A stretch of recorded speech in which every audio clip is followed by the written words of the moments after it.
Bismillahirrahmanirrahim. Assalamualaikum warahmatullahi wabarakatuh. Syukur alhamdulillah kita bisa berjumpa lagi di channel ini. Sholawat dan salam selalu dan tetap tercurahkan kepada junjungan kita Nabi besar Muhammad sallallahu alaihi wasallam. Allahumma sholli ala sayyidina Muhammad wa ala ali sayyidina Muhammad. Harapan dan doa saya semoga saudaraku semuanya selalu diberikan kesehatan, dilapangkan rezekinya, diampuni dosa-dosanya, dan dipanjangkan umurnya. Amin ya rabbal alamin. Sahabat beriman yang dirahmati Allah, tanpa sadar manusia hanya hidup melakukan kegiatan apa yang dia mau, namun seringkali menyampingkan segala perintah dari Allah Subhanahu wa Ta'ala yang jelas-jelas bisa menjadi penolong di dunia maupun di akhirat. Oleh sebab itu, selagi diberi nikmat sehat, sangat dianjurkan untuk segera bertaubat selagi ada waktu. Di antara kalian mungkin banyak yang tidak tahu, ternyata malaikat pencabut nyawa yang tak lain merupakan malaikat Israel mengintip manusia sebanyak 70 kali dalam sehari, yang berarti 21 menit sekali dalam sehari. Hadis Nabi Shallallahu alaihi wasallam yang diriwayatkan oleh Abdullah bin Abbas radhiyallahu anhu bahwa Rasulullah Shallallahu alaihi wasallam bersabda bahwa malaikat maut memperhatikan wajah manusia di muka bumi ini 70 kali dalam sehari. Ketika maut datang merenungi wajah seseorang, didapati orang itu sedang bergelak ketawa. Maka berkata malaikat maut, alangkah herannya aku melihat orang ini, padahal aku diutus oleh Allah untuk mencabut nyawanya kapan saja, tetapi dia masih terlihat bodoh dan bergelak ketawa. Mengetahui hal tersebut pastinya langsung membuat kita merasa ketakutan.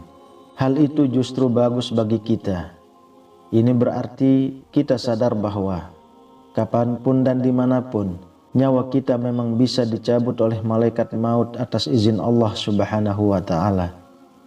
Dengan begitu, kita bisa segera memohon ampun dan bertaubat kepada Allah Subhanahu wa Ta'ala, dan mengingat bahwa segala yang hidup di bumi pasti ada waktunya untuk meninggalkan kehidupan di dunia.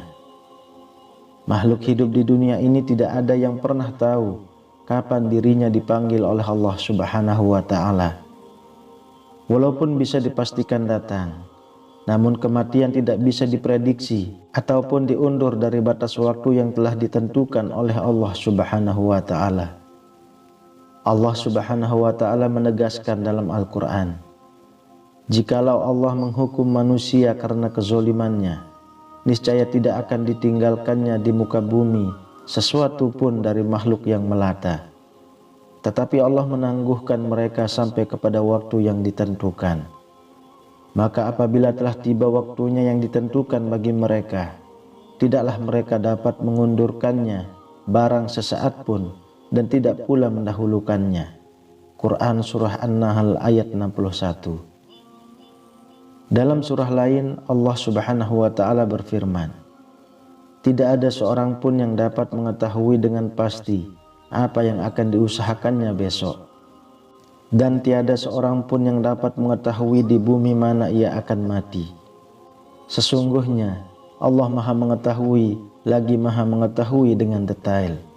Quran Surah Al-Luqman ayat 34. Jika Allah menegaskan bahwa manusia tidak bisa mengetahui tempat kematiannya, maka jelas manusia akan lebih tidak mengetahui berkaitan dengan waktu kematiannya. Sebagai umat Islam, kita memang diharuskan percaya akan datang hari kiamat. Namun seiring berjalannya waktu, kiamat yang diperkirakan masih sangat lama, tapi kemungkinan bisa terjadi dalam waktu dekat. Hal ini dibuktikan sejumlah kasus yang terjadi di seluruh pelosok dunia, seperti terjadinya perang saudara yang berkepanjangan, banyak manusia yang melenceng, seringkali terjadinya bencana, dan masih banyak lagi. Dalam Al-Quran Allah Subhanahu wa Ta'ala berfirman, mereka menanyakan kepadamu tentang kiamat, bilakah terjadinya? Katakanlah, sesungguhnya pengetahuan tentang kiamat itu adalah pada sisi Tuhanku. Tidak seorang pun yang dapat menjelaskan waktu kedatangannya selain Dia. Kiamat itu amat berat, huru-haranya bagi makhluk yang di langit dan di bumi. Kiamat itu tidak akan datang kepadamu melainkan dengan tiba-tiba. Mereka bertanya kepadamu seakan-akan kamu benar-benar mengetahuinya. Katakanlah, sesungguhnya pengetahuan tentang hari kiamat itu adalah di sisi Allah, tetapi kebanyakan manusia tidak mengetahui. Quran Surah Al-A'raf ayat 187. Kiamat yang ditakuti banyak orang akan segera terjadi. Mau tidak mau, sadar tidak sadar, segalanya akan terjadi dan berjalan lurus. Sebagaimana firman Allah Subhanahu wa Ta'ala, maka pada hari itu tidak bermanfaat lagi bagi orang-orang yang zalim permintaan uzur mereka, dan tidak pula mereka diberi kesempatan bertaubat lagi. Quran Surah Ar-Rum ayat 57. Dan hendaklah kamu meminta ampun kepada Tuhanmu dan bertaubat kepadanya. Jika kamu mengerjakan yang demikian, niscaya Dia akan memberi kenikmatan yang baik terus-menerus kepadamu sampai kepada waktu yang telah ditentukan. Dan Dia akan memberikan kepada tiap-tiap orang yang mempunyai keutamaan-keutamaannya. Jika kamu berpaling, maka sesungguhnya aku takut kamu akan ditimpa siksa hari kiamat. Quran Surah Hud ayat 3. Tidak ada yang bisa menjamin jika kita meninggal nanti, kita dipastikan menjadi penghuni surga, walaupun orang tersebut rajin melakukan amal kebaikan semasa hidup. Belum tentu bisa menghuni surga, kecuali atas izin Allah. Yang rajin beribadah saja belum bisa terjamin surga, apalagi bagi umatnya yang sering membangkang. Allah Subhanahu wa Ta'ala berfirman, dan bersegeralah kamu kepada ampunan dari Tuhanmu dan kepada surga yang luasnya seluas langit dan bumi yang disediakan untuk orang-orang yang bertakwa. Quran Surah Ali Imran ayat 133.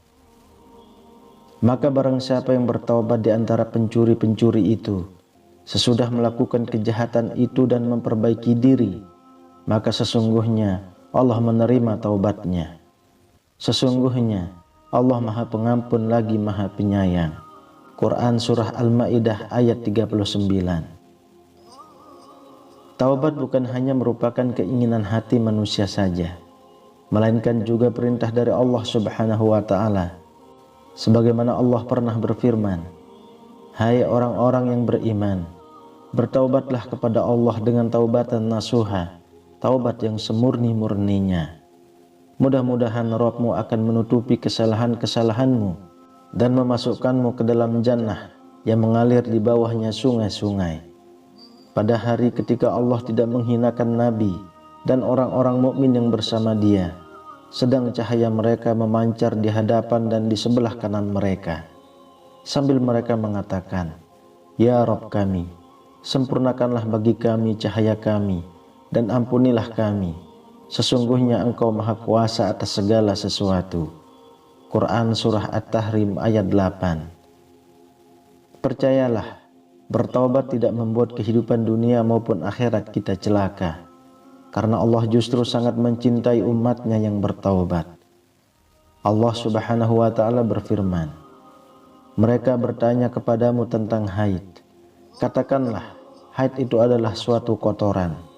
Oleh sebab itu, hendaklah kamu menjauhkan diri dari wanita di waktu haid, dan janganlah kamu mendekati mereka sebelum mereka suci.